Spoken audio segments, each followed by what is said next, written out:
Assalamualaikum warahmatullahi wabarakatuh. Alhamdulillahirabbil alamin. Kita dapat bersua kembali ya untuk mahasiswaku di program studi manajemen dakwah di perkuliahan manajemen konflik dan perubahan. Dan alhamdulillah kita telah memasuki pekan ke-11 ya, pekan ke-11. Jadi sisa ya kurang lebih 5 pertemuan lagi ke depan ya. Terakhir adalah UAS di pertemuan ke-16. Semoga semuanya selalu sehat. Alhamdulillah, saya juga sehat hari ini, tetap bersemangat ya, walaupun kita masih kuliah secara online dengan dilematisnya, dengan hal-hal yang tidak terduganya, tapi saya yakin untuk mahasiswa manajemen dakwah tetap semangat ya, tetap bisa melalui ini dengan baik. Nah, pertemuan ke-11 ini PPT-nya sudah saya share ke e-learning. Saya hanya minta kalian untuk membuat resume saja ya, karena saya ingin tahu apakah kalian membaca PPT atau menyimak video yang saya share. Nah, tema kita adalah motivasi kerja dalam manajemen konflik dan perubahan. Nah, kenapa ini penting ya kalau kita bahas? Karena memang dalam manajemen itu kan unsur yang tidak bisa kita lepaskan atau bagian yang tidak bisa kita hilangkan adalah motivasi kerja.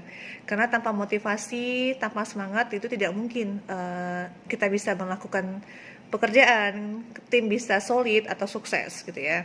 Nah, motivasi kerja, saya mengutip dari Sondang P. Siagian, itu mengatakan bahwa motivasi kerja merupakan daya pendorong yang mengakibatkan seorang karyawan mau dan rela untuk menggerakkan kemampuan dalam membentuk keahlian dan keterampilan tenaga dan waktunya untuk menyelenggarakan berbagai kegiatan yang menjadi tanggung jawabnya dan menunaikan kewajibannya dalam rangka pencapaian tujuan dan berbagai sasaran perusahaan yang telah ditentukan sebelumnya.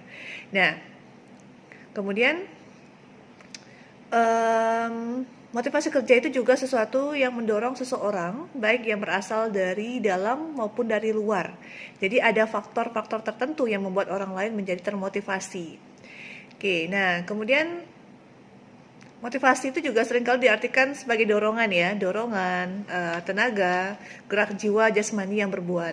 Sehingga motivasi merupakan driving force ya, yang menggerakkan manusia untuk bertingkah laku dan di dalam perbuatannya itu mempunyai tujuan tertentu. Nah, motivasi merupakan faktor psikologis yang menunjukkan minat tertentu terhadap pekerjaan.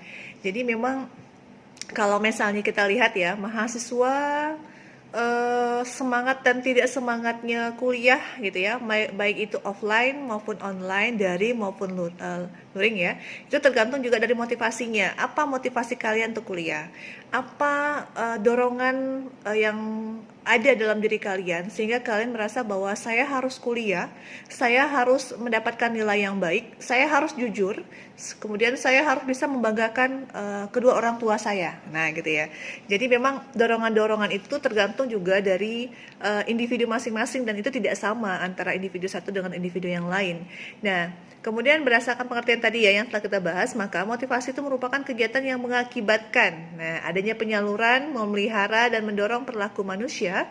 Kemudian adanya seorang pemimpin juga yang memahami orang berperilaku tertentu agar dapat mempengaruhinya dalam bekerja sesuai dengan keinginan organisasi. Jadi kalau untuk mahasiswa, motivasinya bisa karena dosen ya, misalnya dosen selalu memberikan semangat gitu ya. Bisa karena orang tua harus, yaitu yang pertama dan utama. Atau misalnya karena orang lain, misalnya entah teman dekat gitu ya. Nah, itu bisa saja. Jadi banyak faktor yang membuat orang bisa bersemangat atau bisa termotivasi melakukan sesuatu. Nah, ada indikatornya. Indikatornya itu pertama daya pendorong, adanya kemauan, adanya kerelaan atau keikhlasan ya. Kemudian adanya keahlian. Jadi kadang-kadang kita termotivasi karena kita merasa kita punya keahlian, ya kan? Kita punya PD gitu ya, yang membuat kita mungkin merasa oh aku bisa, insya Allah aku bisa gitu. Nah kemudian adanya membentuk keterampilan. Nah membentuk keterampilan adalah kemampuan seseorang dalam melakukan pola-pola tingkah laku yang kompleks dan tersusun rapi secara mulus. Oke. Nah, membentuk keterampilan bukan hanya mencakup gerakan motorik saja, melainkan juga pada penguasaan fungsi mental yang secara kognitif.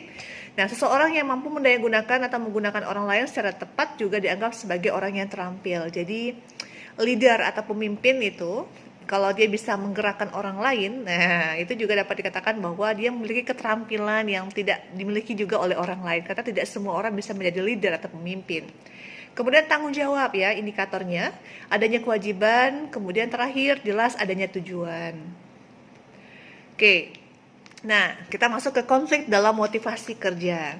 Kenapa konflik menjadi sesuatu ya yang penting juga, walaupun tidak semua konflik itu bernilai atau berkonotasi negatif ya. Nah, manfaat konflik itu dapat kita sadari. Jadi gini, ketika kita mengalami suatu masalah, maka konflik itu memberikan manfaat untuk pelaku konflik. Nah, membuat seseorang lebih bertanggung jawab terhadap problematika yang menderanya. Kemudian memunculkan ide-ide baru. Nah, ide-ide baru yang ditujukan sebagai solusi atas konflik yang terjadi. Kemudian mendorong seseorang yang ikut aktif berpartisipasi dalam suatu masalah serta menyelesaikannya. Jadi konflik itu tidak selalu bernilai negatif ya, karena konotasinya kita merasa bahwa konflik itu pasti adu jotos gitu ya. Tidak, konflik itu bisa bernilai positif juga, tergantung bagaimana kita meluruskannya atau misalnya mencari solusinya sesuai dengan hal yang sesuai dengan fakta atau kenyataannya. Nah, konflik dalam motivasi kerja, maka bagi seorang manajer, hal pokok yang harus dia mengerti adalah dia bisa menstimulasi reaksi karyawannya. Jadi bagaimana dia melakukannya? Ya iya, dia harus pandai, dia harus cerdas, dia harus bisa menilai, kemudian mencarikan solusi yang tepat gitu ya. Bagaimana ketika konflik dalam motivasi kerja itu terjadi. Nah, konflik itu pasti akan ada. Ada orang yang awalnya tidak rajin, bisa karena ada konflik dalam motivasi kerjanya menjadi lebih rajin. Atau kebalikannya, yang awalnya tidak rajin tapi karena timnya tidak solid gitu ya, dia merasa bukan di tempatnya, dia bisa berkreasi, berinovasi gitu ya, maka otomatis nanti dia merasa bahwa itu bukan tempatnya dia, sehingga dia merasa ya motivasinya akan berkurang, motivasinya akan bermasalah seperti itu. Baik, itu saja dari saya ya. Silakan nanti kalian lihat PPT-nya di e-learning, semoga bisa dipahami penjelasannya. Yang jelas konflik dalam motivasi kerja adalah sesuatu yang pasti ada. Nah, kemudian motivasi kerja diperlukan dalam sebuah proses kehidupan, baik itu secara individu kita, ketika kita berkelompok atau kita berorganisasi ya. Oke, terima kasih banyak. Semoga dimudahkan oleh Allah segala sesuatunya. Tetap sehat ya, tetap semangat walaupun kuliah secara daring. Oke, assalamualaikum warahmatullahi wabarakatuh.